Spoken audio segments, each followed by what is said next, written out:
Mark, you want to lead us in the pledge? We got 5:30.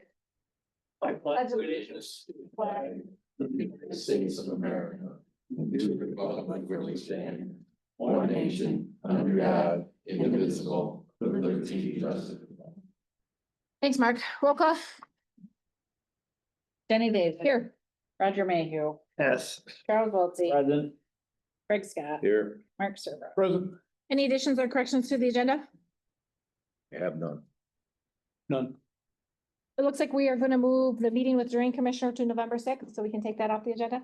Is that correct? Right, Commissioner Mulsey just wanted to talk about what we would ask for him to bring, what information you want to have.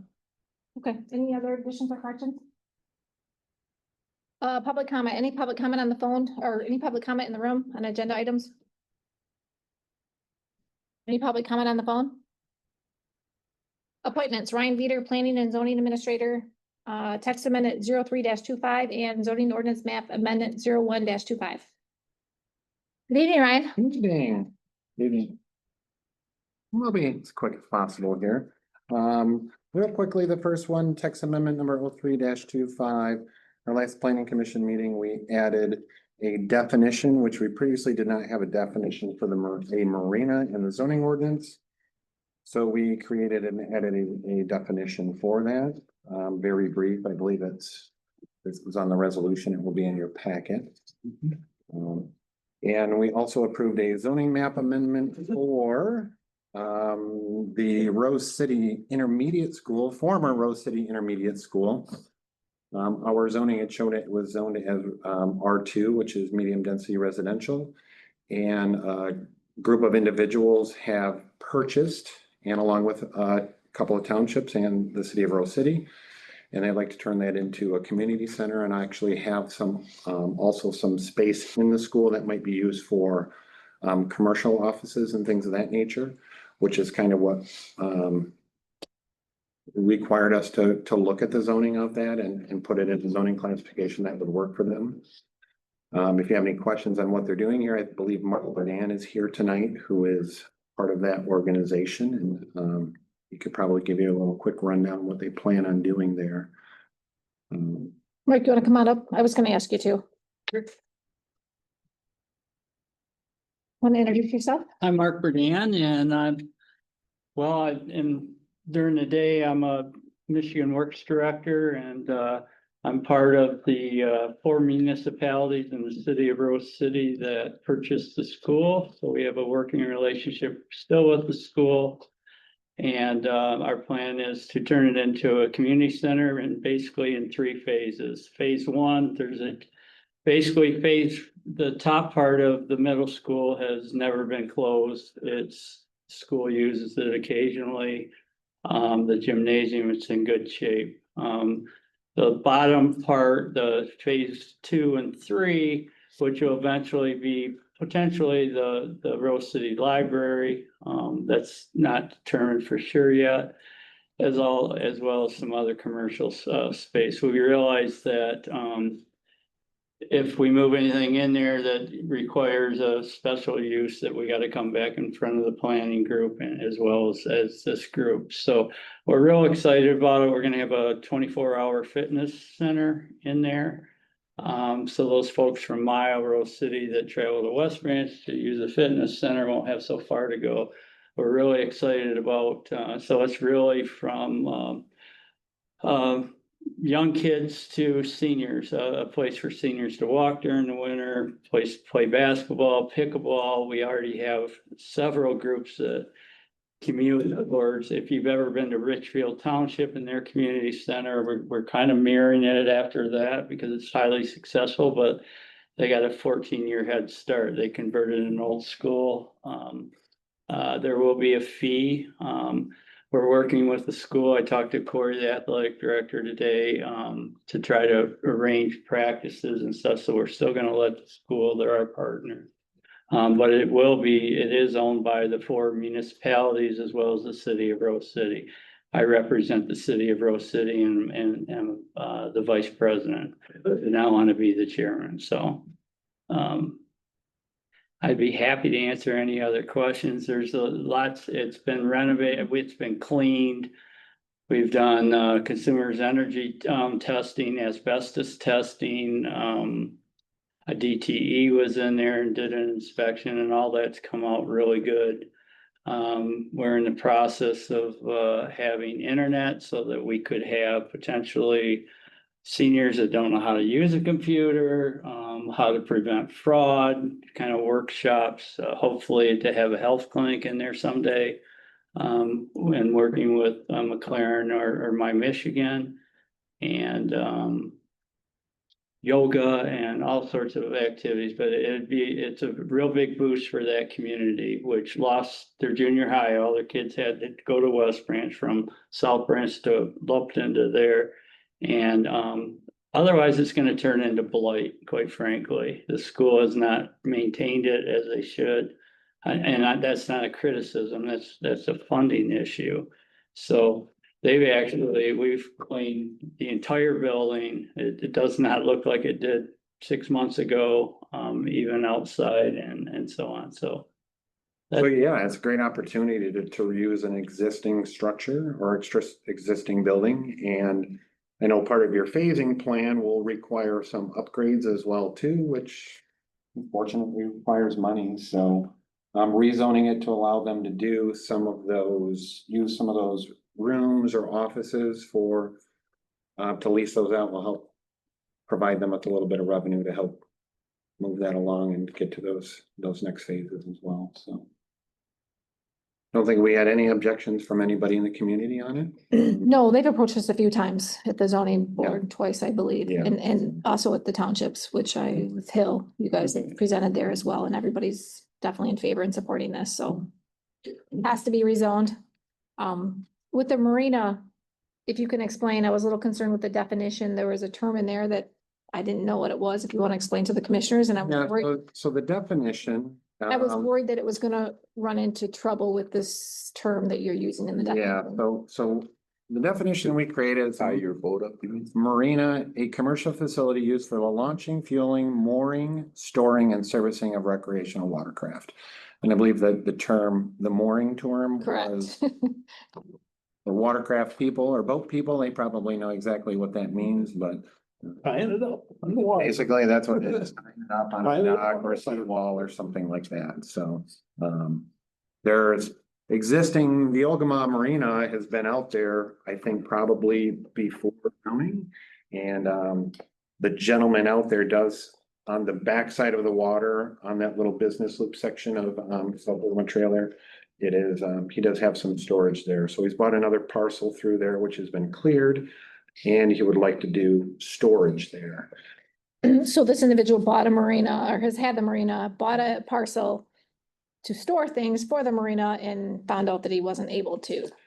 Correct, he didn't go through, it's a special use in that Right. zoning district, so you would need site plan approval, special use approval as well too.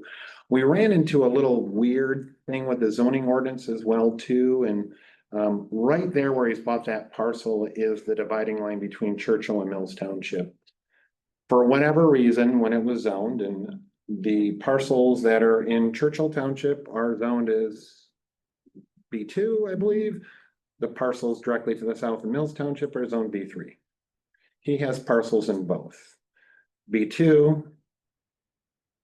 And let me make sure I got the track. B2 doesn't list a marina as a special use or as a permitted use, where B3 does.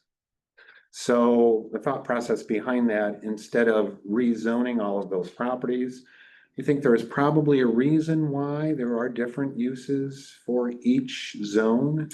And maybe at the time when zoning was created, the townships wanted separate.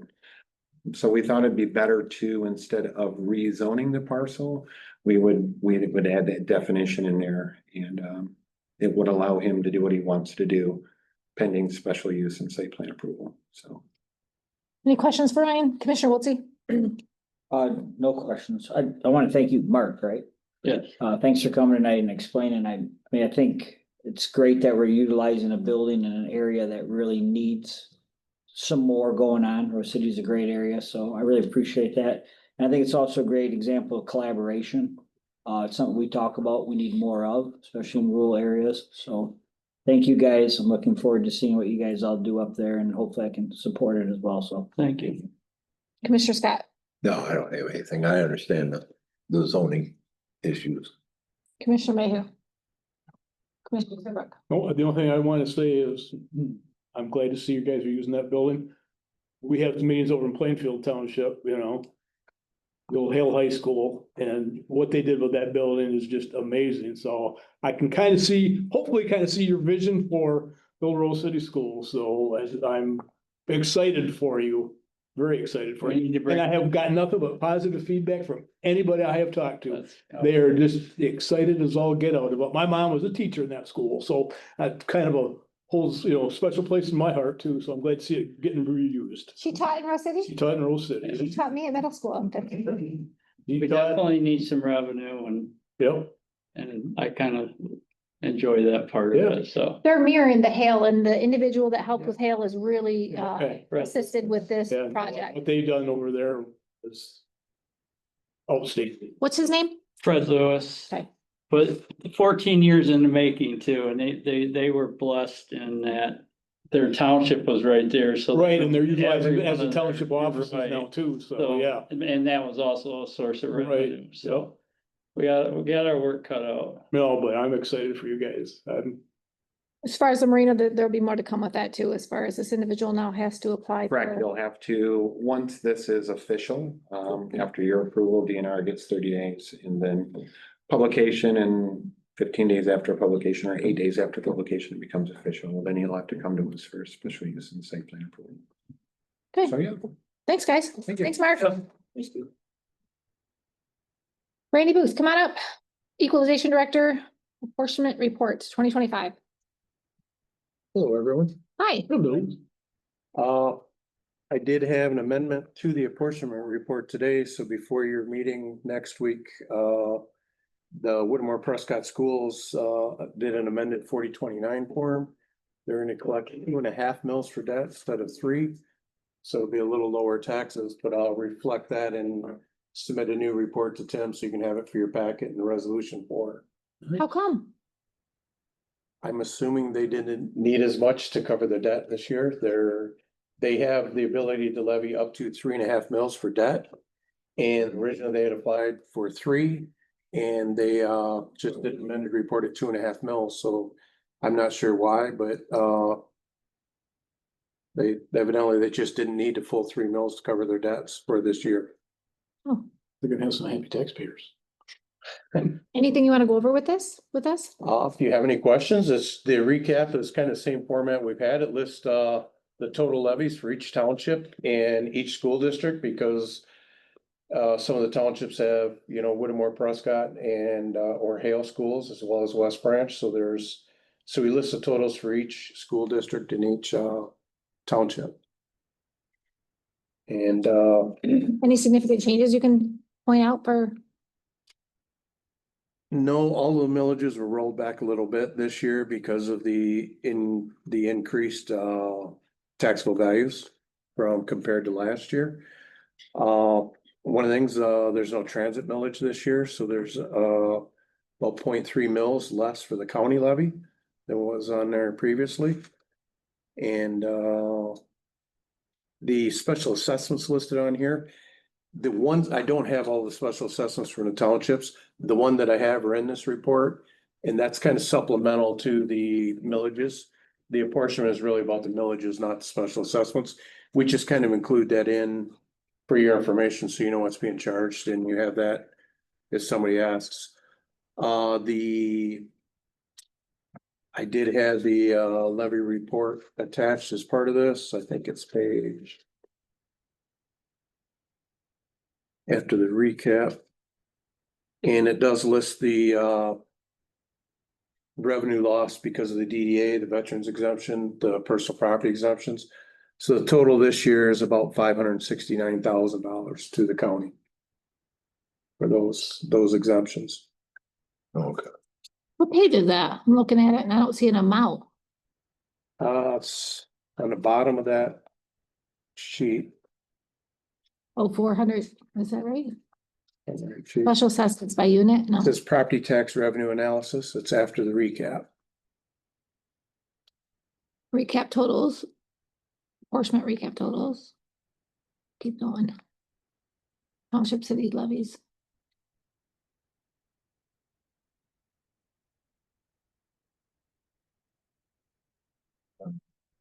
I don't. think It's we have- before any of the 4029s. I don't have it. We'll, Okay, I just scanned this whole thing. Maybe it's Yeah. with another sheet. Page 5 is blank. Maybe that's where it was Page supposed 6. to be. Well, that's Page Good answer, 5 is recap. always in a recap as a blank page for. from recap totals to township, city and village levies. Okay, I apologize then.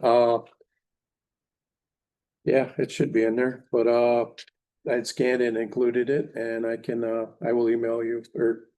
So you all have copies of that. It kind of shows the breakdown. Well, I'm gonna go to the townships this upcoming week, and this is information that I would like to have available in case anybody wants to look at it. I can run copies and then bring it back for you tonight. Any questions for Andy? Commissioner Wilson? so I know you don't have a crystal ball, Randy, but, since I've been here, we've consistently gone up value wise, we're another 5% this past year. What's your feeling on the direction that we're gonna be heading here into 26? You know, the inflation rate multiplier will come out later this month. We'll have a better idea. The estimates I'm hearing are around 3.5%. It won't be as high as last year or the last 2 years. Maybe a little, but right around 3%. As far as the uncappings, the number of sales are down maybe 20% from 2 years ago. But the sales are still selling for a lot more money. They're not, the values haven't come down, but the number of sales are coming down. And so you're not gonna have the uncappings that you've had the last couple of years. So that affects the taxable value quite a bit. Thank you. So I would think it would be less than 5% next year. Commissioner Scott, anything? No. Thanks. Can I get a copy of all of that? Yeah, I'll run a You copy of mind? this for all of you. It looks like it's just 9 pages is what I'm talking about, not you. This is just one page. Yeah, can you give me a copy of the 9 pages? That you got on our iPads? Then- Not that whole book, never mind. Just bring me that copy. I'll print this copy. Well, I can do the recap too, if you. That's want what a copy of I'm, that. yeah, I would like to just take a simple I've version. actually got it amended because of Whittemore's today, so I can run copies of that. I want a simple version to take, not that version. Okay. Thanks, Randy. You're welcome. Discussion items, Board of Canvassers appointments. Okay, this is something I'm gonna turn over to Breck to handle this, right in her, wheelhouse. This is, an appointment that's, pretty specific and unusually so in the statutes about who you can appoint and when you have to appoint them. So in this case, within 10 days of convening your annual meeting, you have to see your Board of Canvassers. The annual meeting is next Thursday. And you don't meet again for 14 days. So after the meeting is convened next week, this you would expect to see on your agenda. Breck has fielded candidates and knows the rules about party affiliation and so on. Breck, you wanna fill us in? I am getting there, hang on. Okay, so. Excuse me, like Tim explained.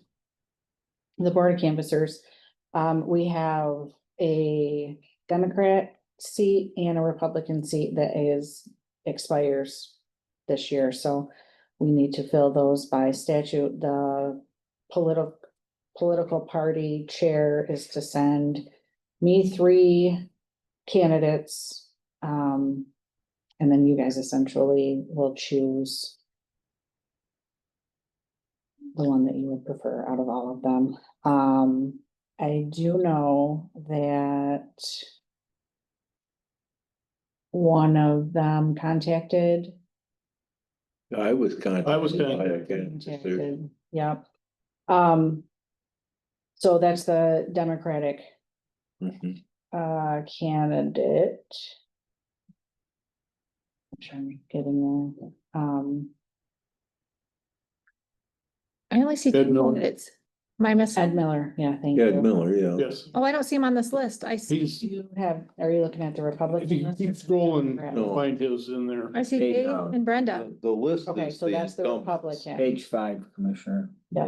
The list is the incumbents. Okay, okay. So I guess, are we going over? What do you need from us? So, the Democratic Party would like Ed Miller, correct? That's what, That is what I understand, That's what I understand as well. but that's what, where's the vacancy? There's one of each. there's one of each. Okay, Would be- there's a term in each that are coming up for either renewal or empty, One seat expires this year. right, in For each each party, party. right, So I need a Republican and a Democrat. right. For the, Does the person sitting in the seat up until now want to stay there? the Republican one does, But the Democrat doesn't. Pat correct.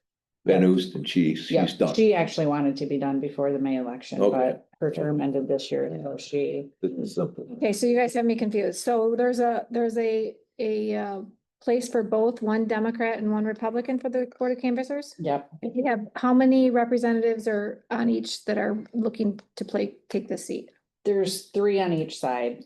The incumbent Republican wants to stay. She would like to stay, and she does do a good job. She's very thorough, and it's Maria Piernan. She also is on my jury board. She's very thorough. I have no complaints about anything. So let's talk about the Democrat first. Democrats, I'm looking at these, we have Ed Miller. The candidates, What you got is Pat Van Oosten is the current canvassers that term is running out and she would like to step aside. okay, I understand that. So the next candidate available is Ed Miller, He's the only candidate. the only. Okay, so that's simple. Yeah, and the chairman of the canvassers, which is the other Democrat, called me and recommended that his recommendation is Mr. Miller. And I received a phone call from him as well regarding the exact same thing. He's the only one running for the seat, so we don't Yes. have another option. He- And they supporting this? There, Whoa. the Have somebody else? list from the Democratic chair isn't included in this. I know he told me that they had to submit 3 names, but they're. They submitted 3 names, one of them submitted, and then life changes happened and isn't interested. The other one, I didn't hear from. I think Ed Miller would do great. Okay, but I want to make sure that everybody knows who's available for the seat. I don't disagree with that. I just want to make sure that we're clear that we talk about everybody that put in for this seat. Yeah. So we have Ed Miller, who's in Mariah, is it Mariah or Maria? Maria Piernan, Okay, is that Democrat or Republican? Republican. She's one of the incumbents. She's the Okay, incumbent that would like to stay. and then we have Brenda Simmons, and she's Republican. Okay, and that's all I have on my iPad, correct? Where did the Dave Hickman come into play? I seen him up here listed, but I don't. He is the other Democrat. Is the other Democrat? Is he? I'm trying to look for it. It's Okay. not. I know that. Thank you, Randy. I don't see a application for appointments, but I see him listed above, so I'll make sure everybody's clear. I'm I didn't get a sorry. phone call, so I don't know what's going on, so Included in there. I think if somebody took the time to fill out one of these applications, this needs to be talked about. You have an email from Christine Detroiter, She's Republican. right? And in there it says, so add Dave Hickman and Brenda Simmons. Okay, so Dave is the Republican then. I'm trying to look for the list from Lagana. You probably don't, because you don't recognize any other names. You probably don't remember. Do you want us to come back to this? Yeah, and I'll run to my office and. Okay, I just want to make sure that this is correct and everybody's names out there and. Okay, we'll come back. It's contract to provide indigent counsel. This is a contract that you see each year. This is the indigent counsel for probate court. This is not the larger group of indigent attorneys that we fund through MIDC. So this is through the probate court budget. The wages that are proposed here, I believe the judge told me they were 3% higher than they were last year. There is one less attorney on the list. The rest of the contract is exactly the same. Judge has secured the signatures, as you can see, from each of the attorneys named. And they're just asking the board to approve the contract. This is one that you do annually about this time of year. Question. Go ahead. So Tim, you said basically this contract mirrors last year's contract besides the fact that they're asking for a 3% increase. Correct. And there's one less attorney listed. Whereas, yeah, I see it's not on there. Now, last year, what type of increase did we? Off the top of my head, I can't say. I know if it wasn't last year, the year before, we didn't increase it. It might have been last year. We didn't even do employee raises at this time last year. Dollar wise, this is remarkably similar to past years. We don't set this rate though. They're not asking us. This contract's drawn up. Isn't this a state? No, this is the probate court. So the other one, the state contract, is one where we're given the wage that we have to pay. Like we get a state grant and all sorts of things. This is different. This is just for the probate court. So who runs this indigent council? Well, technically it's run out of the court. So that's again, Breck's more of an expert on the court operations, but I believe the judge can select from either of, in this case, the 5 attorneys when needed to represent someone. And this is, again, just strictly in probate matters. This isn't for a district court or circuit court. Commissioner Wiltie, go ahead. No, I just vaguely remember this in the past, so that's why I'm kind of just wondering if, we did do an increase last year, and you said, Tim, though, everything is basically mirrors, though. It really does. Again, with the exception of those numbers, all of the other language in here is identical. Commissioner Scott. No, I get it. Yeah, we do this. We do this every year. Commissioner Serbrook. Funding all is part of the court system. It's of course fund of the indigent council, or is that general fund? This is general fund. Okay. Commissioner Mayhew. What can we do about it? Absolutely nothing. It's management have. I have one more question. Were you done? Just this question, I mean, You can say no. yeah, but that ain't gonna mean nothing. Well, we'll get the judge here at your next meeting. And Yeah. confident of that. He'll be here. Commissioner Wiltie. So Timmy had stated, that this is a competitive marketable price compared. Are you comparing that to other counties, or how? I'm comparing it to what we've paid historically. And the increase at 3% certainly is within reason, for inflationary reasons. I don't know that there are many other attorneys to choose from, frankly, in the There's not. county. So Will sits on the 911 board and he talks quite frequently about short being. There's no lawyers out there. So they signed all this already, so obviously they're agreeing upon it. Commissioner Scott, did you have something? No. Okay, yeah, I don't have a problem with it.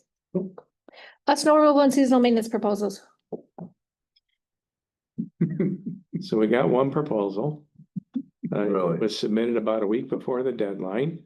And while I'm disappointed there's only one proposal, I'm very glad we got a proposal, because I didn't want to be out there plowing the snow. This is from Finished Concrete. They've done the work for us for, I believe, the last 3 years now.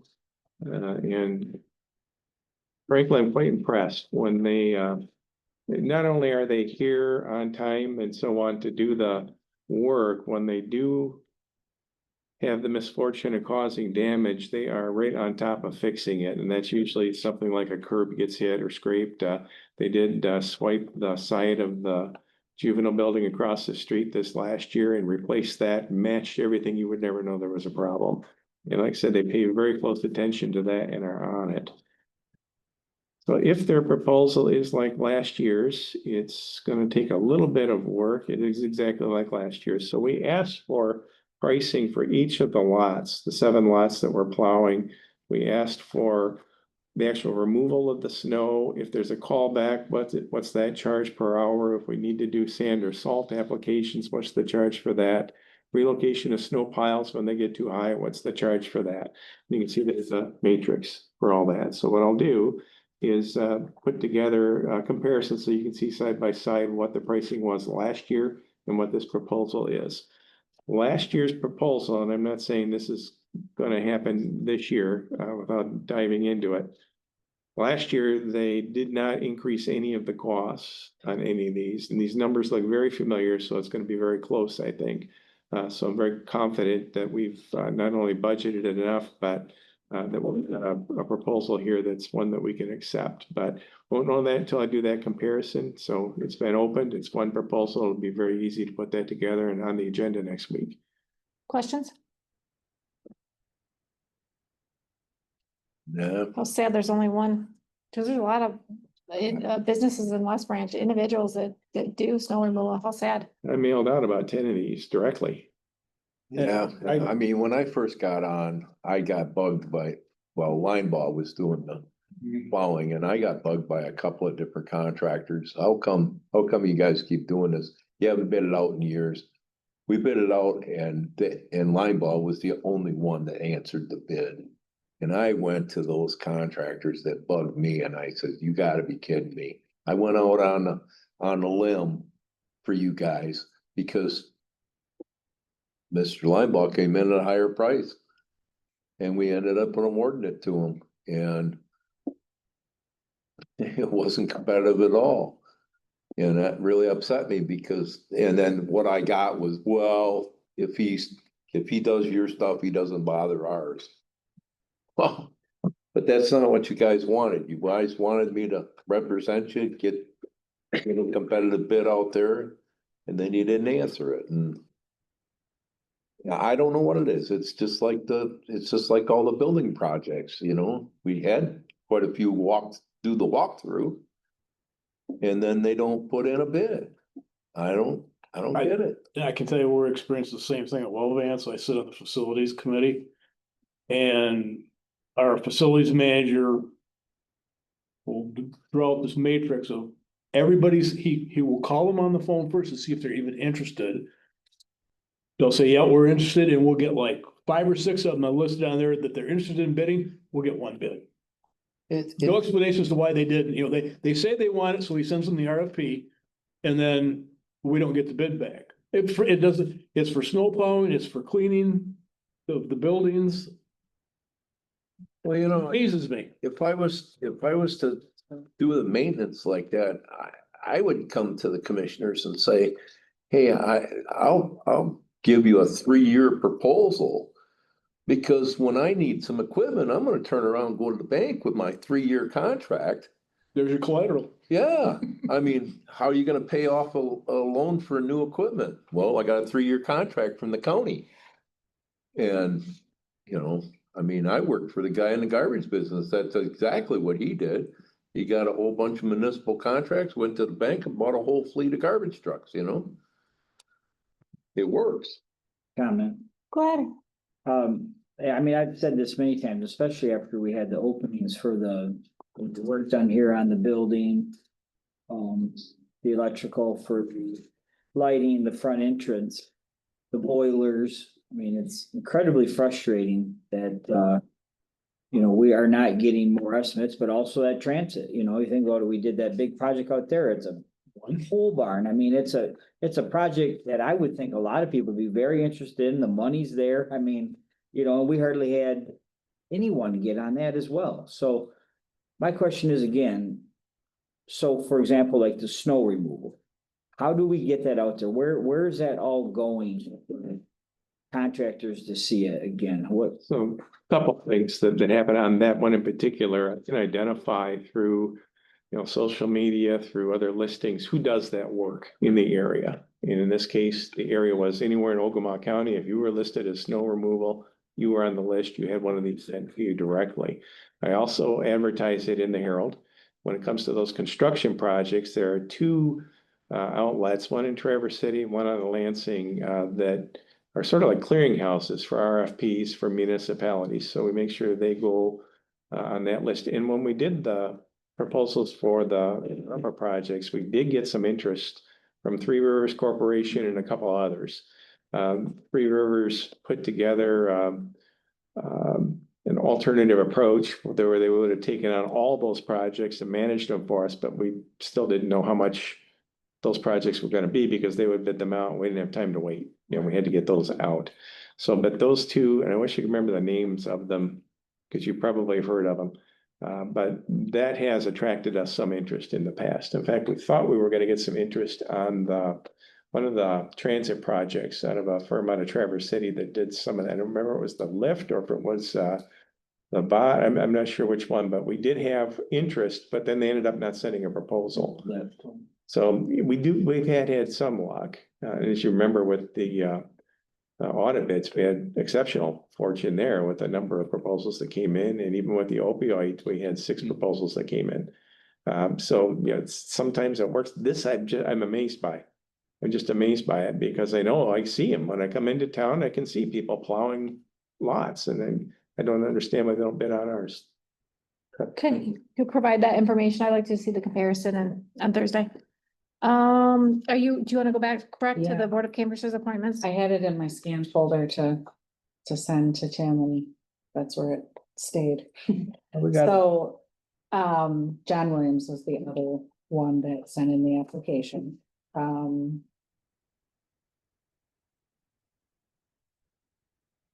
Democrat. Yeah, for the Democrat, so So him for the- and Ed, For the Democrats, we have Ed Miller, Phil Lucy, and John Williams, correct? yes, and Phil Losey is the one who decided that it probably wouldn't be best. Or considered. So he withdrew. Yep. So we have Ed Miller and John Williams, Yep, and they both have, I've not heard anything personally from John Williams. I know who he is. It's Judge Williams's dad. He used to be a Former Yeah. commissioner. Yeah. So I mean, he's very well versed in the whole election process and all this stuff. I honestly wouldn't have a problem with either one of them. I think that they both would do a good job. Does anyone here have, any experience with Ed Miller? Or do you know him and worked with him? Ed's wife was the Foster Township supervisor the last term. So he's been in and around township government. She's self-employed. Custom boat covers. His wife also is the jury board chair. Yeah, retired with a self-employed. Right. The information that was conveyed by me by Dale Sheltron was Dale thought he would make a very good addition to the Board of Canvassers. He said he's well versed in. That was his choice if he had it work. Saying the matter. Say, it kind of been nice to have him come in here.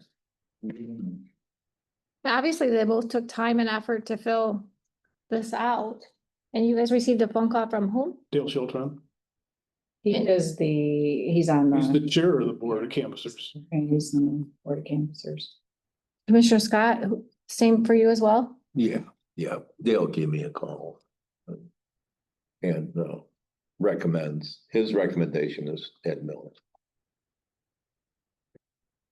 And I know Dale Shelton knows John Williams very well, They probably run the board together. sat right on. They sit next to each other. on the They board. sat on the commission together and everything, so I don't, if he had to pick one out of the two, he's chosen Ed Miller, so. And Dale Sheltron, what is he currently then? He's the chairman of the Board of Canvassers, and his term doesn't run out till 27. Okay. There's two canvassers on, one runs out this year, one runs out 27. So Ed could be it and John could apply next year or vice versa? 2 years, yeah. Okay. Yeah. Obviously, they're both pretty interested. I don't know either one. John Williams's application looks pretty. Comments, questions, I don't know either one.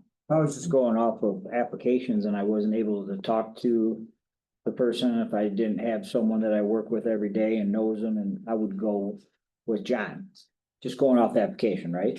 But, I mean, you guys said you've gotten called from the chairman of the canvassers and And he's also the Democrat, and I got the impression from him that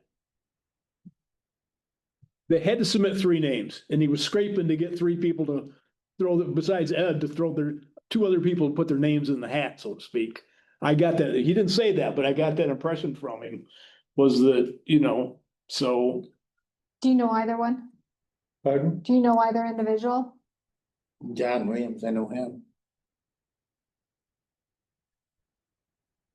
Do you have an opinion of which individual, either Mr. Miller or Mr. Williams? John always worked. He owned Parkview for a while with his brother. He was out here. I think he worked in building and zoning for a while. When does this decision have to be made by? Next week. Oh, I was thinking maybe they could come in and talk to us, but. It's, Could invite them in. I mean, both. Well, everybody that's on this canvassers has different irons in the political fires. John Williams was a commissioner, his brother was a road commissioner, Mhm. his son is a judge and used to be assistant prosecutor. So they're well versed in civic duty. Look at Jail Charlton, I mean, township supervisor, county commissioner, state representative, and then a whole family of that. Ed Miller's been involved in township stuff and like that. His wife is on the jury commission. All these people have been involved in something, and then we don't have to even. On the Republican side, you got Brenda and Dave Hickman. And they're. So, everybody, and Maria there is also, she's on your jury commission too? Yeah. Yeah. So this is a thing that, Board of Canvassers, you have to have 2 Democrats and you have to have 2 Republicans, no doubt. And, so it's just, John's wife also is the Hill Township clerk, oh, newly. That's right, Laura is. it was in your district. Invite them in if you guys, Yeah, can you see if they'll come in next Thursday? yeah. Cause I- honestly, nobody's reached out to me. Dale reached out to you guys. He didn't reach out to me. I would be totally fine with either one of them. And I know that Maria, she is very, very interested in staying on, and she does do a very good job. So who do you want to come in? The 2 Democrats for sure, Ed Miller and John Williams. And then as far as the Republican, she wants to continue. When is there another vacancy? 27. 27. So 2 years. And then we did receive applications from Brenda Simmons, And Maria. and then Maria's the one that already actively is. How long has she served as a canvasser? She. I want to say she came in when I came in, Yeah, 4 years. 4 years ago, I believe. And then She's been here for 2 big election cycles. where did I see Dave Hickman's name, but I don't see an application. That's what I got about him. I didn't get anything. Okay, You just got something from Christie. Yeah. okay. Comments, Commissioner Serbrook? No, I think if you want to take and have Mr. Miller and Mr. Williams come in, that would be fantastic. You know, I think if and I have had some experience in front of the board of canvassers, unfortunately. We're sticklers. On two, yeah, cause I was a deputy township clerk and there was their township voting and we had to come in and then, I can tell you that Maria was very understanding.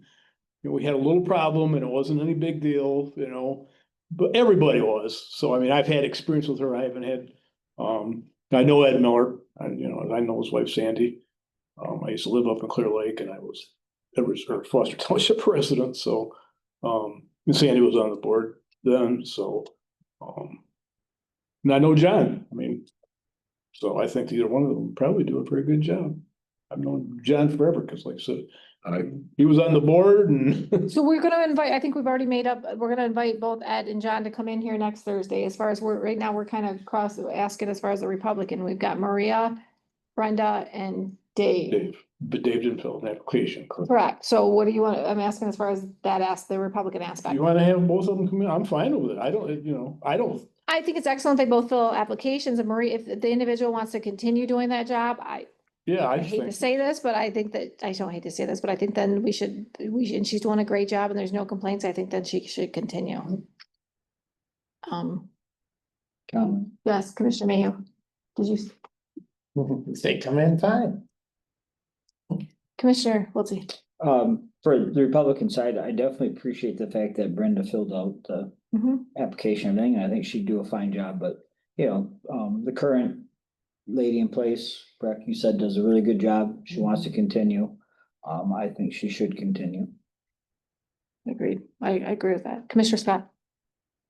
I'm thinking that, Mr. Hickman just contacted Christine DeTroya, being the chairman of the Sure. Republican Party. He probably think- talked with her. I don't know how it went down. I just got Maria's name and then I said by law, I need 3 names and she came back with those Okay, 3 names. So I don't know what communication even took place on their end. well, if he just needs to fill out an application. I don't know if he was aware that he had to. I mean, I've known Dave for quite a few years. Everybody was sent one. Oh, were they? Okay, well then, Mhm. we don't have one. Okay. I don't have a problem. Of course, I had a recount back 10 years ago and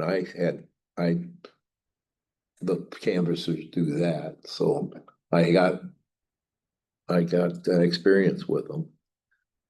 And at that point, they had to make decisions on my recount because 2 townships didn't bring in the ballots in a proper manner, and they decided not to count those 2 townships, and one was marginal, the way that they handled the ballots, and it almost went to the state. But they allowed the 1 township. I'm happy to say the township I lived in did everything correctly and they counted those. But they ended up counting the other township also, but even though some of the ballots were mishandled. So what would you like to do as far as the Republican aspect? No, I'm fine with the incumbent. Okay. Good. Good. Good. Okay, meeting, employee turnover and draft exit interview policy. Tim? Yeah, this is a carryover from 2 meetings ago. Resent the material on the turnover from 2021 through 2025.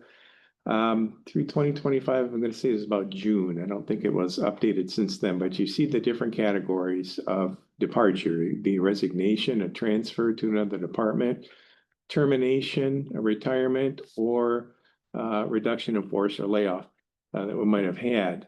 So you've got the data here. In the conversation that we've had just briefly discussed what happens when somebody lets us know they're leaving, and we don't have any procedure in place right now for any kind of an exit interview. So taking a stab at a process on page 3, I think is where it starts. And it's very simple process. You know, once we learn that an employee is leaving, we contact them and open up the opportunity to go through an exit interview. We also will, and when this one is written up, I would have a brief survey that the employees can get to through the webpage that they could complete.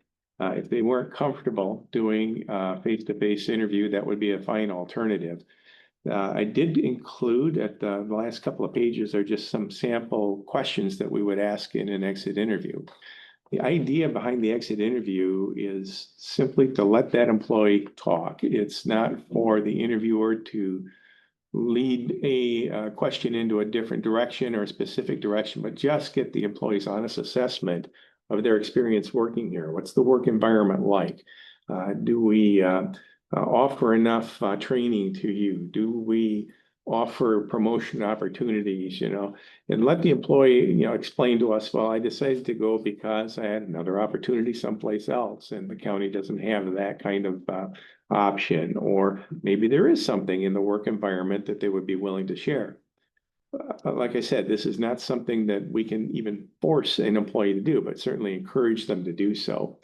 I think this is an opportunity myself to really get into the weeds about what the average employee feels like they're working here. Do we pay enough attention to things like training or not?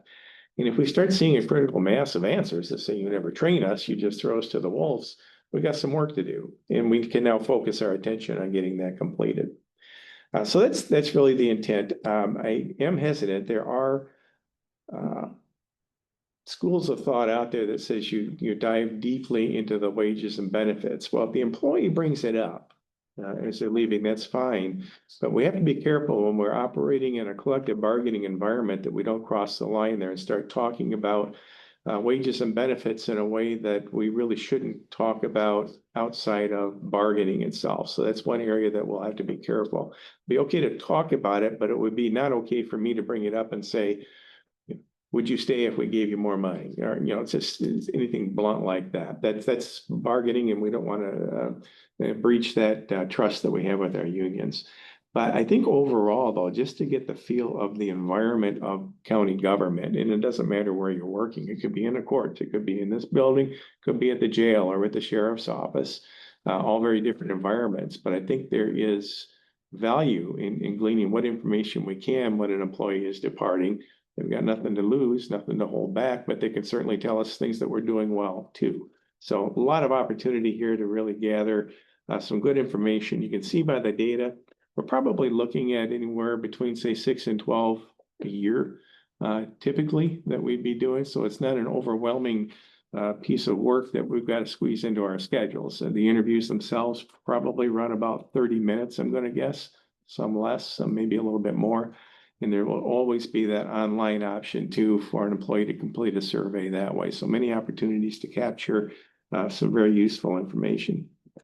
I don't necessarily suggest that you say, yes, we're going to do this and put it on the agenda next week. Take some time to read this. I'd also like to vet it with department heads because they probably have some good ideas too about some things that we could focus on. So maybe keep this as an ongoing item on the committee of the whole as we allow people to look this over and offer their input. I think this is an excellent tool. Excellent. I think we need to focus on longevity, retention. This is a big learning tool. So nothing specific. I think the exit interview is extremely expensive, or extremely important.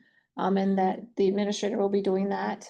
And then also I'd like to, if at all possible, I think that's information that we need to see as well, as far as that way we are aware, more education, training, whatever it may be. Ideas that we have to keep our employees, things that we can change. Yeah. So you'll see in there is a discussion in one of the paragraphs about preparing and submitting to the board aggregate data. So you don't want to do one interview and give you a report. That's violating confidentiality at that point. But like I said, if we get 6 to 12 of these a year, I don't think it's unreasonable to expect maybe quarterly. If we have critical mass of aggregate data presented to you as well. And that gives everybody, in fact, the department heads too, gives everybody an opportunity to really think about it, to maybe come up with an idea that will help us. Habits, Commissioner Wiltie. I'd like to see that 6 or less per year, but no, this is good. Something that we should have had in place before, but you know what? We're doing it now, and I like the idea of that you said, Tim, letting the departments look at it, try to get a little more feedback. I think that's smart. This is good. Mr. Scott, I don't have a problem with it. I mean, if we get people leaving to give us some information, it'd be great. Usually if open dialect and dialogue and don't lead them with questions, they'll tell you. At least get something. great tool, great learning tool. Commissioner Serbrook. I think this would be a great thing to have. Absolutely. I mean, we've been talking about this for 6 months now, probably, the need for it. Hopefully we'll get some good feedback from them, honest feedback that we can utilize to take and help retain employees. I'm 100% behind it. I really wouldn't mind having a in the term type of anonymous interview process. I don't know how that could, how it exactly could work, but a few years back, they wanted a suggestion box and we put it up there and for about 40 days, we got suggestions, and after that, there was nothing left in there, and we ended up taking the box down, but. We still have suggestions. Do we? Do we have the suggestion box though? We have taken some suggestions to Tim. Okay, The suggestion box was commandeered and used as the ballot box for the MERS delegate. Okay, but it's never yeah. come back. Well, Well, I guess I don't understand what you're, well, it was a want at one point, and I just like to hear things, maybe you hear something that we can repair something or not. no, I agree, but what are you adding on to this? I agree For with current employees. For current employees, rather than exiting. before they exit. Before they exit. Cause, most of the time, most generally, people don't leave because of money. They leave because of working conditions. That's, generally Or speaking. compound of things, not Or a specific, compound, just one Yeah. Yeah, not usually one thing. growth. Yeah. Yeah. Right, I agree. Okay, more to come on that. You'll keep that on the committee of the whole? Yeah. Meeting with drain commissioner. I think there are a couple of things that Mr. Demasio could bring. First of all, what is a drain commissioner? Because people just don't get it. I understand what a drain commissioner does, but most people don't, and they think that anything that carries water is a drain, and it's not. And there's so many things people point their fingers at a drain commissioner, and he has no authority to do. And it's an easy cop out, and then they're upset because it doesn't work. So the first thing that he needs to do is explain what a drain commissioner does and the things. And then he can, if he brought either a map or a list of what drains we have in the county. That's my thought. What a drain is and where it is, because we don't have many drains in Ogemaw County, believe it or not. What a real drain is, we don't have very many of them.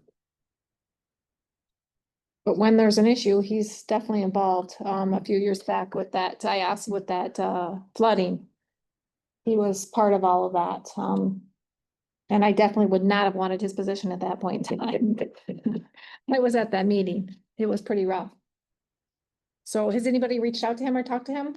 And we've actually got him locked in on November 6th. Okay, perfect. I actually talked to him today. And well, I talked to him to schedule when he could come, because his schedule, he does high school football, reffing. So the earliest he could come is the 6th. And then he actually called me today to find out exactly this, what you guys want to know. He's pretty involved in the community. He is on a Very, yeah. Hadwood Lake Board Association. He's been around a long time. Okay, MDHHS prepaid inpatient health plan procurement process. put on the iPads the material that you've seen in the past. I was at the MAC conference yesterday where this was a subject at two different sessions. The first session had the MDHHS director, Elizabeth Hertel, actually doing the keynote for the lunch speaker. And the very first thing she said when she got up there, she was not going to talk about this because it was under litigation. So of course, after she was done with her presentation, the first question was about this. Again, respectfully declined to comment. The second question was about this, asked a different way. I think she was getting a little bit more testy about it at that point, still refused to talk about it.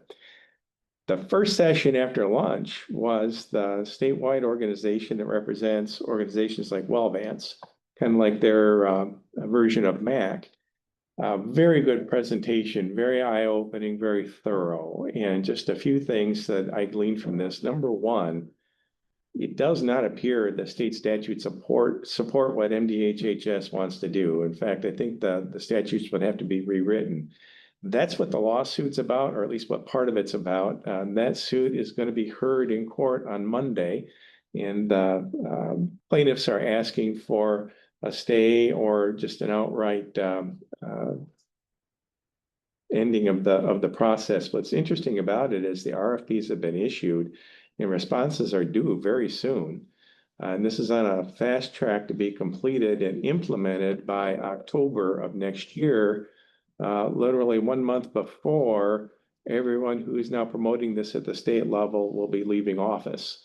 That's your elected officials, and many of your appointed, like your DHHS director, will likely be appointed, another person appointed by a new governor. A lot of concerns with the process itself. And I know Commissioners Serbrook and Wiltsey have expressed some of this in the past, but one of them being the fact that these private entities will be given funding up front, and if they don't spend it, will be allowed to just simply keep it. So if you had a private provider who's providing these services, you will be front loaded with a certain amount of money to get the process up and running. And will be allocated money through the budget at the state level. And if you don't spend it all, you just get to keep it. And that's it. Now, right now, organizations like Wellvance and our other community mental health associations have to turn that back to the state. So that was an issue. Another point that was made by Director Hertel on a podcast called Mishmash back in August, statement that really had a number of us scratching our heads, stating that the recipients of service of the mental health care services want more transparency so they can select who it is that has the honor of paying that for that service. The organization's reaction to that was, no, those patients aren't concerned about who's paying for it. They're concerned about the level of service they're getting. It's not who is paying that bill. So that was an interesting take on why this new approach would be necessary. The other components to this that really struck home, I think, with the entire audience at MAC was that right now that all the county boards appoint representatives to their CMH boards, who in turn appoint to our current system of prepaid inpatient health plan regions. So in our case, it's that Northern Michigan entity. So they're literally representing the local communities. The way this structure will work is that will all be gone. There will simply be providers selected by the state through their competitive bid process, and they'll be selected, and that's going to be it. There really is no other role than for the local governments, but therein you lie with trouble with the statutes, because the statutes say the county boards will appoint and then the CMH boards will appoint and so on. So there's no RFP process administratively. It can wipe that out. The material that is here, you received, I think, in June or July. What I received yesterday was literally the same stuff. So there wasn't anything new in that way to point out. That draft resolution is one that many counties have adopted. As of July, 40 counties have passed that resolution. They hadn't updated their slides since July. Others have submitted resolutions since. We just didn't have a number of how many. 40 is already almost half of the counties that expressed their concern about this. I can tell you that the counties represented in the training were I think understandably appalled at what they were hearing, but again, we were hearing only the one side. We can't get anybody from the state to tell us or talk to us about any of this. They're assuming that they can't, and probably good advice, you know, if you're being sued, not to speak publicly about it. And that's unfortunate because we're not hearing the rationale beyond words that were spoken on a podcast or maybe a letter that was sent out, you know, in February or whatever, and that's it. We just don't have a whole lot of information. It was pointed out that an attempt was made about 2 years ago, I think it was. Senator Shirkey had a couple of Senate bills that would in effect do the same thing, which is what was most disturbing to our presenter was they were doing it the right way. It just didn't pass. And so now you've got a group that's trying sort of a backdoor way of accomplishing exactly the same thing. So that really was the crux of, you know, the trouble with a lot of this. It'll be interesting to see what the court does on Monday. Probably don't get a decision right away, but at least it'll be heard, and we should know within 30 days, I would think, of the result of that. That's the Reader's Digest version of this. I mean, they've got more material. Like I said, just repeating what you see here. And you have the draft resolution. If you were willing to entertain that, we can have that up and ready next week. Commissioner Serbuk. You guys have heard me talk about this several times, obviously, you know, along with what Tim said, Elizabeth Hertel was subpoenaed by the House, and some of the House reps started asking her the same questions that sounds like were being asked at the MAC conference yesterday. And again, she used this in litigation, and I'm not going to speak about it. Two things that really concern me. Number one is the fact that if you are, as Tim said, if you're a nonprofit provider and your contract is terminated or you voluntarily leave, you get to keep all the money. However, if you are a governmental unit, you have to turn it all back to the state. You're going to front load these private companies, private nonprofits, front load them with the money. Tell me there's not an incentive there not to pay out. So you get to keep whatever's left over when you're done. To me, that's just wrong. And there's a couple other things in general, like a Blue Cross, their administrative costs run around 15%, give or take a little bit. The PIHPs right now run about 3 to 5% administrative cost. So they're looking at and you can make the argument, say that, well, there's $800,000 just administrative costs. It's not going to trickle down to the people that need the services. The thing that I really, really question is the fact that Elizabeth Hertel worked for Blue Cross Blue Shield at one time. She's going to be leaving office at the end of next year. I bet you dime to donuts if this thing passes, she will go back to work for a similar organization, if not Blue Cross Blue Shield. Her husband, who is a retired state senator, is actually, I believe, the CEO. I know he's very high up in one of these nonprofit healthcare organizations that is going to be bidding on this RFP. So I just think the whole thing to me just sticks to high heaven. They're trying to backdoor this thing, and I think they're doing a disservice to the people that need the treatment and to the citizens of the state of Michigan. So You're in support of the resolution. I am 100% support of the resolution. Commissioner Mayo. Commissioner Serbuk. Or Commissioner Scott, sorry. One of them messes. Well, this is another one of these things that we're only hearing one side of. This is a kingdom protector.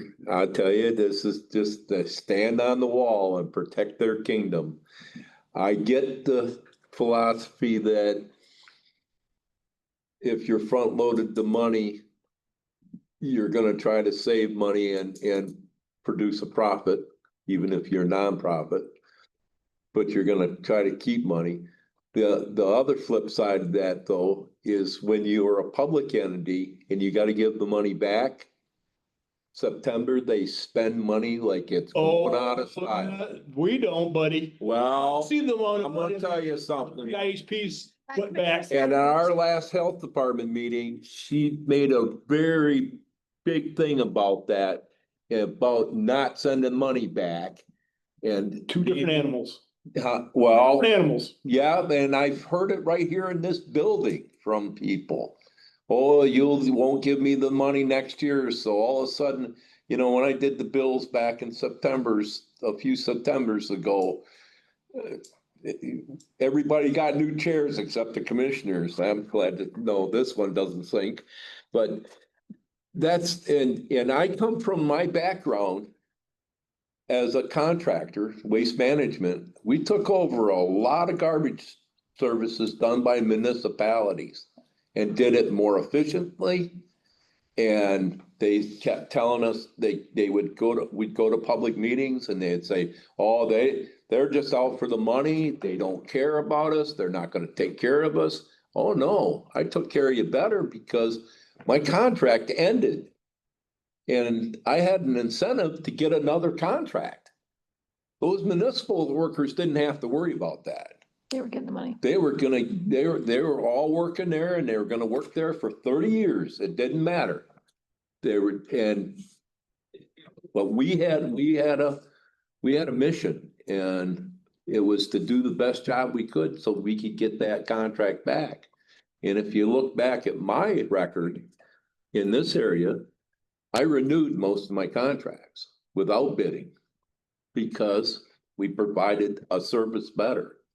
But I was involved in some of the city agreements, City of Midland, City of Saginaw, and, you know, displaced a lot of municipal workers, but we did a better job.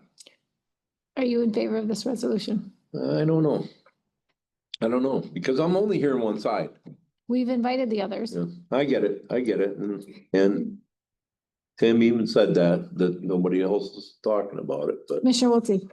I got a question for Commissioner Scott. I've been very adamant about the importance of this. Obviously, at the board of directors with well advanced with Commissioner Serbrook. I'm also on the state steering committee for the board. I appreciate Tim being there yesterday and giving this report.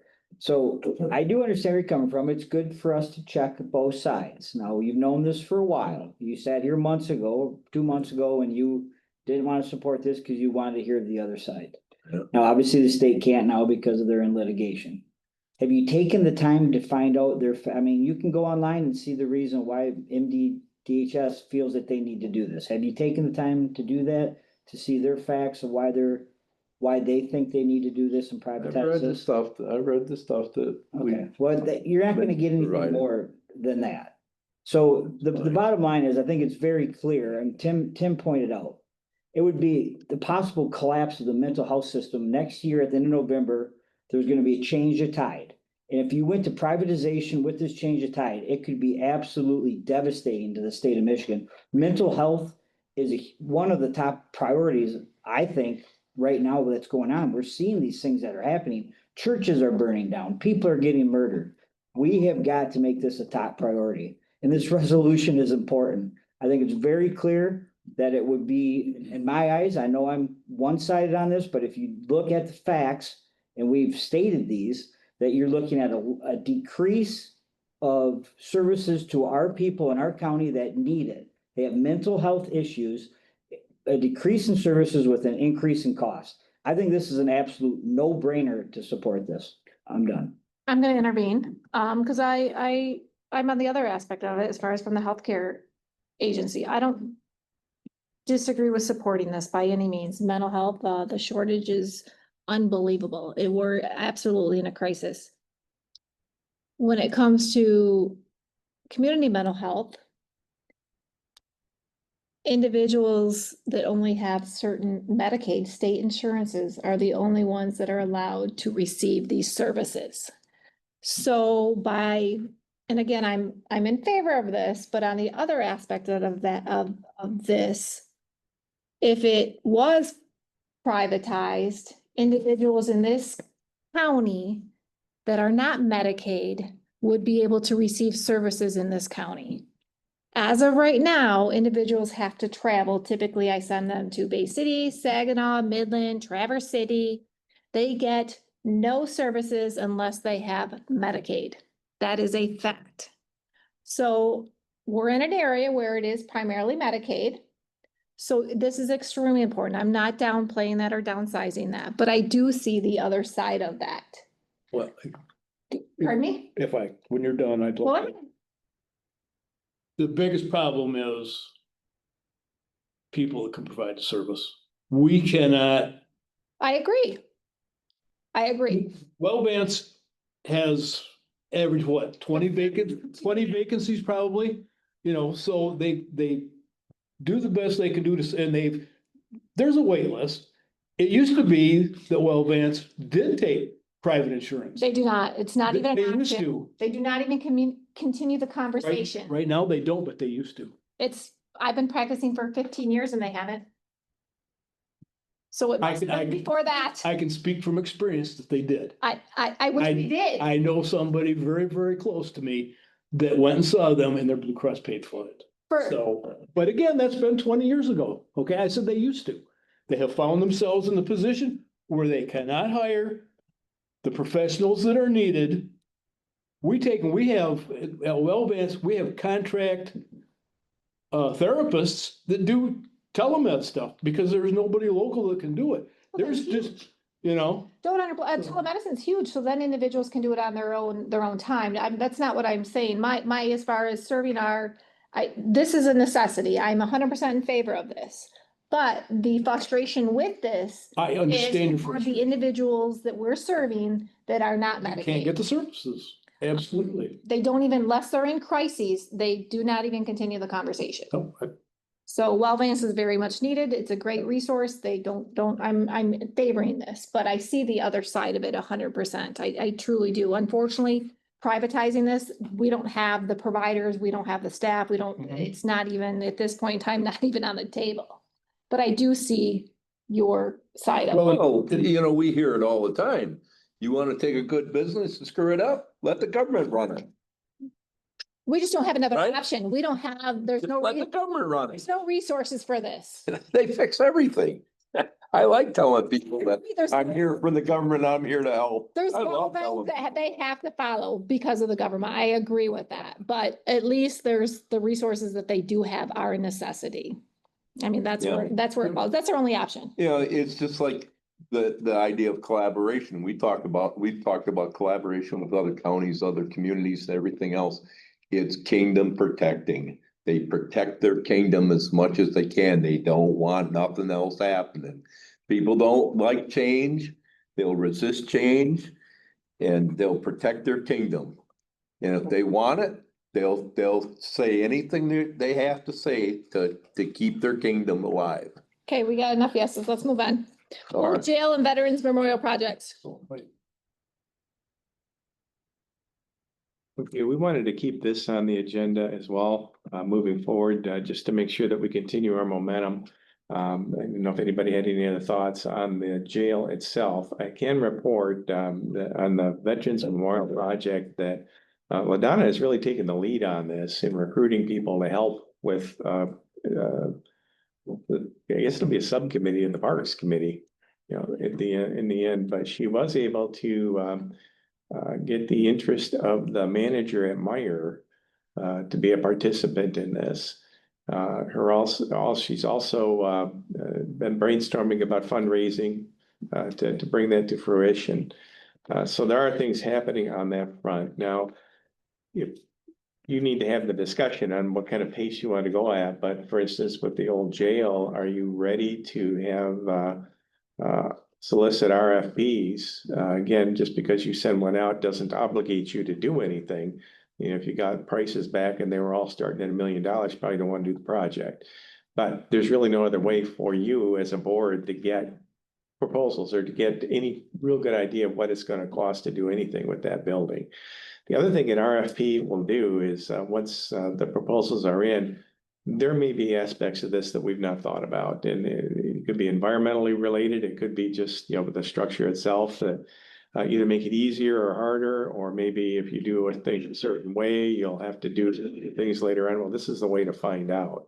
So obviously, nobody's committing any dollars as yet, but you really have no foundation to work from to know how much it would cost, what kind of timetable it might be on. So if you were interested, we could certainly put together an RFP, get some numbers in, get perhaps some people who respond to the RFP in here, so you can talk to them directly about some of the nuance that goes into this. But really, the setting the pace is completely up to you. So it's So a statement was made, and I don't recall who made it at the last meeting about the Veterans Memorial Project. Do you recall the statement? I recall a lot of statements. Somebody was concerned about the location. They were afraid that it was Gonna get lost. get lost because it's off the beaten path, so to speak. And I thought what we're trying to do is mitigate the issues that are occurring across the street with the traffic and the noise. You know, I don't think if it's a block off Houghton Avenue, that it's gonna get lost in the shuffle, as so to speak. I don't remember who it was that said that I they, know the statement was made Yeah. and we didn't dig any deeper at that time and I don't recall why exactly, but I took it as something different than Commissioner May who took the statement. I took it as they didn't want this getting forgotten.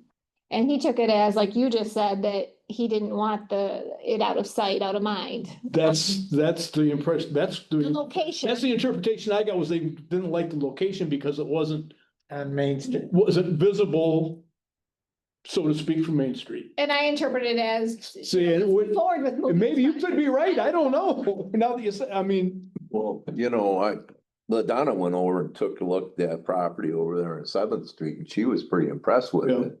The trees are there and the lot and everything else. And then we own that other lot that connects to Wright Street, which brings them, but that utilizes that parking lot right, real easily. And then I think that other parking lot, we could probably put in a pathway there to it. I think as far as the building demolition, I think we need a harder number than just a guess. Yep. And put the RFP out, doesn't cost us anything, put that out. It'd be helpful if we did get a couple of bidders. And then we'd be able to at least say to the community, this is the reason why we can tear it down, or this is the reason why we can't tear it down right now. Because, of course, when we talked about moving the sheriff's office over to the other building, we were told numerous times that you can't do it because it would cost too much to tear it down, and we kept trying to tell them we're not tearing it down. But, that was another way of protecting their kingdom, I guess I'm on that thing. Are you done? Yeah. Commissioner Wiltie? That comment that was made, I believe it was a visibility thing. I took a different. I took it as a visibility thing, but I did talk to LaDonna this week because, she's chairing this up and she's real excited about it. It was great that we got some support from Myers already. But we are having a meeting. It'll get sent out, but I believe it's gonna be the third Thursday in October to kind of get the ball rolling with this over there. I think it's gonna be great. I think community support's gonna be awesome. I think it's gonna be a beautiful park. One thing I really would like to do, I agree, I've been constantly saying about, this eyesore over here, this building. I know we've got some things to figure out when it comes to storage and what have you. Let's get some RFPs, let's get an idea what it's gonna cost. And then I'd like, when Karen gets back from vacation, I know we spent a little bit of tax revolving money, but I'd like to see where we're at with what we could spend right now with the tax revolving fund. I mean, we definitely know the main reason for that is monies that can be spent is used for capital investments. This would be a great investment to tear down an eyesore, to add additional parking. We have some storage that needs to be done. So I think we should continue to move forward with RFPs.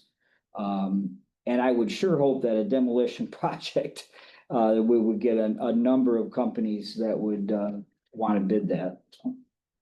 Commissioner Mayhew? Well, one problem we're gonna have is if we send this out and we don't do it. In a year or two, their bids are gonna be no good. The money, Right. it's gonna be, Right. I mean, if we're not ready, we're not. I think we should check into grants and see what's out there and what we can do. Because you have a guy put a bid on that. And we tell him, "No, we're not gonna do nothing the next time, no, he ain't gonna be real happy to do it again." You got an excellent point. You got a point. We don't get bids as it is. And make them mad. Well, put it right in that there's a possibility that we're not gonna go ahead with this. They all have that disclaimer, don't they? I mean. There's a disclaimer now. Real clear that Yeah, has anybody looked into grant? Who would be the individual looking for grants for this? We've already approached the treasurer for a land bank grant. and Okay. We still have to wait for the state to get its budget put together to know whether or not there'll be funding there, but they've been funding land grant projects for close to 20 years now, ever since the 08 housing issue that we were dealing with. And a lot of buildings went into foreclosure. That's kind of generated a lot of our land grant or land banks across the state. So that's one area I think that holds a lot of promise. I'm not aware of too many others that have, demolition grants, but we haven't really looked that hard either.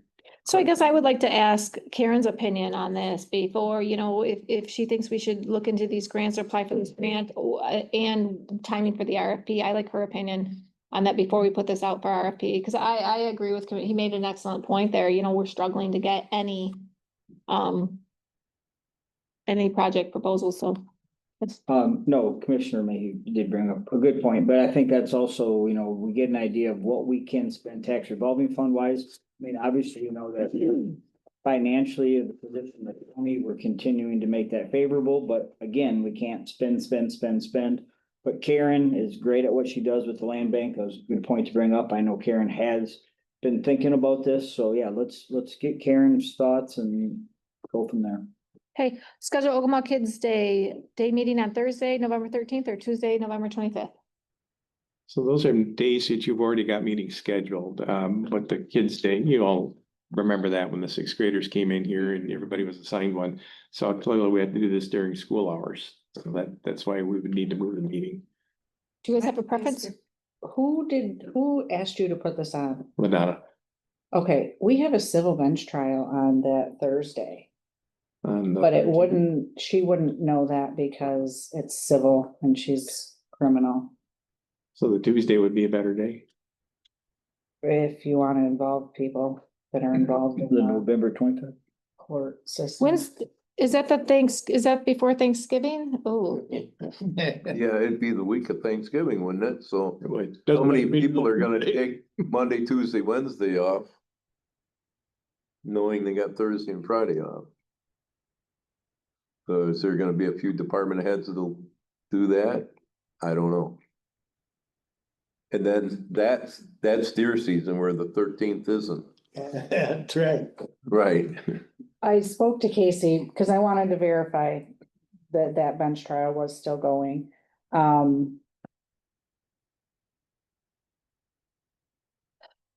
It really would. I can't remember who all from the courts is involved in the Kids Day. We don't have to make a decision immediately, so let's sort that out and Okay. see what will work. But more to come on that. Commissioner comments, Commissioner Serbrook. Just going back to the old jail, I agree 100% that, we might be burning bridges if we ask for an RFP for demolition and don't do it. But I think that we really need to take and need some figures before we can make any intelligent decisions. Say, okay, well, let's look at a grant. Well, how much money are we gonna need? Well, until we get an RFP for demolition, we don't know how much we're gonna need, do we? But the grant may require an You know. RFP, or they may not. Yeah, Like, also not. No, I don't wanna burn bridges either, but I'm just thinking, and then obviously as been said before, we need to take and once we make a decision to tear it down, whatever that might be, we've got to make sure that we've got the infrastructure for records that are held over there in place before that thing comes down. And I don't know what anybody else is thinking, but I'm thinking that, we're gonna need a environmentally controlled building for those records. They're not just, you can't just build a pole barn and throw them out there in the snow, throw it out in the snow. It's gonna have to be, I think, a commercially, environmental controlled building and everybody has their own little bay or whatever, and that's not gonna be cheap. So I think we need to, get Karen's, how much interest out of the revolving fund is available, what about the grants? But yet have an idea as to what this whole project may entail and how much it's gonna cost us as well, so. Another comment, Hold on, did you have one of Commissioner comments? Commissioner Mayhew? No, on his deal, I mean, we got local people. We got Green and Rose City, we got Moore's and Mile, and they tear buildings down. And I mean, you might be able to speak to them or whatever and tell them, But yeah, as far as getting an RFP and having the people bid it and not get the job, it's not gonna be good. But these people, they do this, they know. I mean, Green's tore a couple buildings down up by us, just bought them. But, I mean, there's local people we can reach out to. I don't know all of them in West Branch, but there's gotta be 20 of them here that do this. Any other comments? Nope. Commissioner Scott? Well, since you're talking about that, I'll start my comments with that. On Parks and Rec, we wanted to put a sewer system in the RV park. And we went out for a DNR grant, got $80,000. Man, we thought we were 80 grand, wow. Man, we're gonna have a heck of a system. And then we went to the West Branch Township DDA and said, hey, since you guys are our park is situated in your DDA district, would you put up some money and help us out? And they pledged us $100,000. Hey, man, are we gonna have a system? And then we bid it out, $450,000. Now you're sitting back here guessing, thinking it's only gonna cost, that we're gonna easily put in the system for 180. We're sitting there trying to figure out how to spend the rest of the 180. Cause we figured we would just get this system put right in. 450? No way. So now we're sitting here scaling back the whole project. We're not gonna be able to do sewer at every spot. We just can't do it. So you gotta know a number. You gotta know a number. I mean, a true number. And this kind of demo here, I'd be surprised if we get a local guy. This thing is a lot of stuff. Mark's been down in the crawl space underneath it, as a whole superstructure underneath it.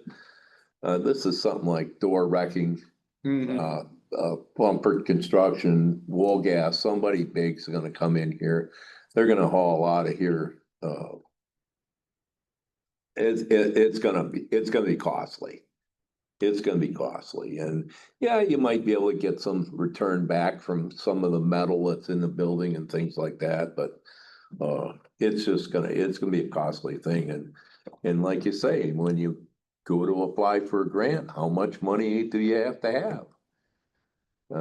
I'm thinking $500,000, It's gonna cost a lot of money. But as far as other comments go, the drain commissioner can be a very informative meeting. I really, like I say, Mike can come in and explain exactly what it is. I'm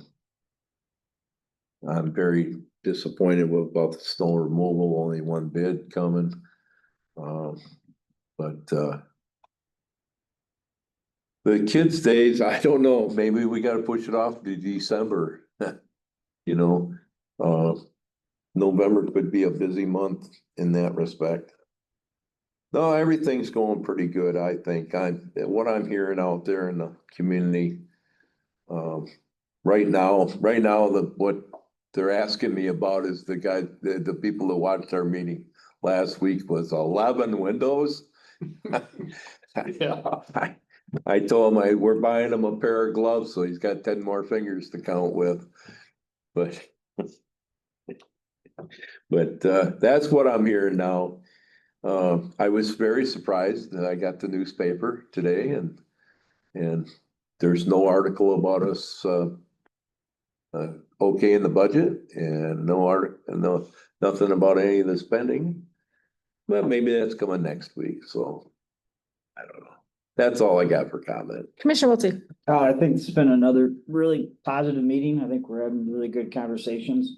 And that is a very good thing. I do like the idea now that we wait till Karen gets back and we keep this, momentum going, talk with Karen, see what kind of thoughts she has. But I do think we need to keep things moving forward with taking down that old jail. One other item I want to talk about, and this is not a budget meeting report. We did have our budget meeting this morning, but it was in regards to an item I brought up last week that, we do need to look into this system that we have with the chillers and everything, because it could be some, pretty hefty expenses there for us. So Tom Spencer brought up this morning at the meeting, that we could look into the possibility of getting some engineering done to find out exactly what we have. Maybe the chillers are okay. And I really think that also needs to be a priority for us just like the jail, I think we need to figure out what exactly we got going on with that. Because if we just keep letting it nickel and dime us, that could cost a lot of money down the road. So I'd like Tim, if you guys agree to, start looking into some firms that have the engineering, they could come in and tell us what we have.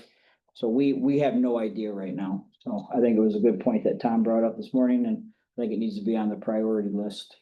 And that's all I have for right now. As far as I have a couple.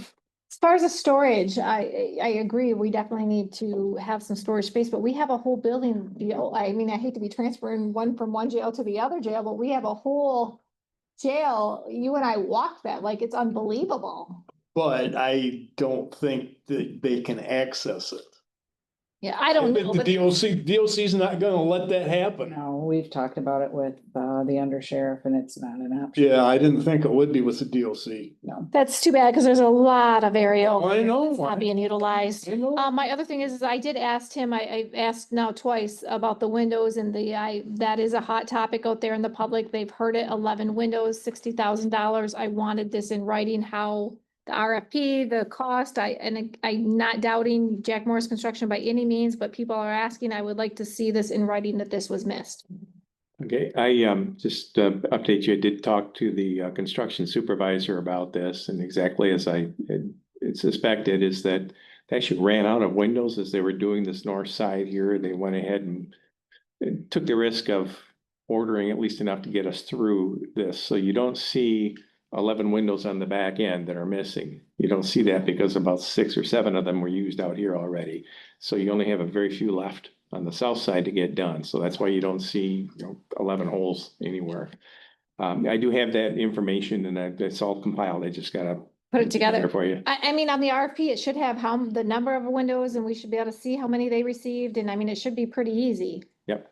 Okay, the other thing is I had a few individuals ask me in the public, with the 10% wages that were given last week, the 10% increase, the overall cost. Can you also compile that information of what increased cost that's going to be to the county, a number? That's all the comments I have. I just want. Go ahead. Thank you. So I actually, this whole topic with these windows, I also had some people reach out to me. I mean, obviously, I've been very adamant, I used mad as a hornet about that this happened and we need to make sure it never happens again. I actually talked to Tim this past week because I am very disappointed in the person that we have into the position.